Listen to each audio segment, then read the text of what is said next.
L'humusation, c'est un compostage humain.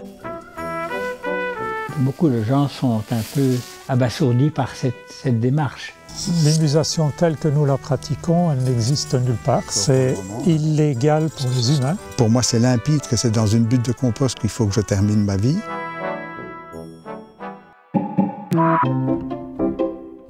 On vous accueille ici sur un site un peu exceptionnel, je peux même dire exceptionnel, le premier site d'expérimentation de l'humusation. On appelle l'humusation le compostage d'un corps. Avec uniquement de la matière végétale, nous sommes faits de la terre et on retourne à la terre dans les meilleures conditions. Nous avons ici 6 buttes. Les 5 premières contiennent un corps de porc. En dessous de la paille, on va retrouver de la biomasse composée de branches coupées fines. Au bout de la pointe qui fait à peu près 50 cm ici, là, il doit y avoir un corps de porc, ou ce qu'il en reste de la décomposition. Et en dessous du corps du porc, il y a aussi encore une vingtaine de centimètres de cette même biomasse. C'est la microfaune des premiers centimètres du sol qui vient faire le travail. Jusqu'à maintenant, dans nos civilisations, on a enfoui les corps à 2 mètres de profondeur. Et là, les corps ne se décomposent pas, ils pourrissent. Ou en le brûlant. Mais l'incinération, je trouve ça catastrophique au niveau écologique quand on voit qu'on brûle tant de matière organique. Elle ne représente plus aucune valeur biologique. Et ça s'est fait depuis tellement longtemps qu'on croit que c'est une bonne solution. Tandis que si on dépose un corps en surface du sol, tout ce qui est dans les premiers centimètres du sol et tout ce qui est à l'intérieur du corps va faire que le corps va se décomposer progressivement. Il faut permettre aux gens d'avoir une troisième solution qui est beaucoup plus proche de la nature que les autres. Au bout de 3 jours, les températures sont montées dans toutes les buttes à plus de 60 degrés. C'est une cuisson, quoi. Oui, c'est une cuisson lente. Une cuisson pour les virus et pour les bactéries toxiques. Si on n'arrose pas, le processus va s'arrêter et la température va diminuer. L'idéal serait d'avoir dans tous les centres d'humusation un étang ou une rivière à proximité dans lequel on pourrait puiser l'eau directement sans passer par de l'eau potabilisée dont on n'a vraiment pas besoin. Toutes les chairs molles sont décomposées très rapidement. C'est la première phase qui dure plus ou moins un petit 4 mois. Après qu'on a passé les eaux au broyeur, pour les émietter, il y a encore une phase de plus ou moins 8 mois qui va achever la décomposition. Après 12 mois, on peut dire qu'il n'y a vraiment plus de cadavres dans le placard puisque ça sera de l'humus uniquement. Les corps sont aussi de la matière organique, donc c'est cette idée-là qui est dérangeante, mais on a fait ça avec nos déchets de cuisine, avec ce qui est produit dans notre jardin, c'est composté, et bien le corps aussi peut être composté. Beaucoup de gens sont un peu abasourdis par cette démarche.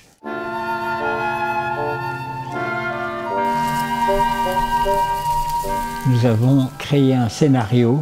On me voit assister à mes propres funérailles. Guy, tu as décidé pour le grand voyage de te fondre dans l'ordre des choses, d'embrasser le cycle de la vie. C'était une bonne façon de montrer qu'il y a moyen de gérer tout cela d'une façon tout à fait autre et compatible avec la planète.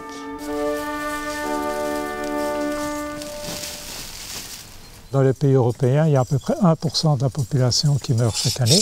Donc la Belgique, 11 millions, ça veut dire 110 000 personnes. Chaque butte va générer entre 1 mètre cube et 1 mètre cube et demi d'humus, donc ça veut dire quand même 300-400 kg de matière. Une partie va retourner aux membres de la famille et le reste, ça va être de la décision du pouvoir législatif. En tout cas, il n'y aura pas de commerce sur le compost humain. Le but est de régénérer les sols qui en ont le plus besoin. Ce processus d'humusation n'est pas uniquement réservé aux personnes qui ont mangé bio toute leur vie. Quelle que soit la quantité de matière toxique dont on est gorgé quand on meurt, le travail notamment du mycélium de champignons va en fait rendre ces molécules inoffensives. La plus grande crainte, c'est que les corps soient dispersés, on va dire, par un animal. Et nous, en les mettant dans une butte, on évite cette émission d'odeur, ce qui fait qu'il n'y a pas de charognard et la décomposition se fait lentement. Ça ne sera pas fait par n'importe qui, n'importe où, n'importe comment. Pour bien faire, ça sera des centres qui seront dédiés ou bien aux humains ou bien aux animaux de compagnie. Il y a aussi certaines personnes qui ont peur d'être mangées par les petits vers. Mais en fait, on l'a bien vu dans la butte, il n'y a pas de petits vers. Il faut beaucoup trop chaud, les vers ne sont pas là. On est mangé par beaucoup plus petits que les petits vers, vraiment par des bactéries et par des champignons, des filaments de champignons. Qui travaillent 24 heures sur 24, 7 jours sur 7, gratuitement. L'humusation telle que nous la pratiquons, elle n'existe nulle part. C'est illégal pour les humains et c'est une zone grise pour les animaux. On reçoit régulièrement des appels de personnes qui sont en fin de vie et qui ont fait quelquefois toutes les démarches pour nous donner leur corps. Ils meurent sans pouvoir en profiter. Et ça, c'est intolérable. Pour moi, c'est limpide que c'est dans une butte de compost qu'il faut que je termine ma vie. Et ce que j'espère, c'est qu'on y arrivera vite et que Francie et moi puissions en profiter. Mon souhait, lors de mon décès, c'est qu'on puisse m'humuser et planter un arbre ou des arbres pour que mes petits-enfants puissent venir ramasser les fruits en souvenir de mon passage sur Terre. Ça sera des tartes aux pommes de vous, quoi. Voilà.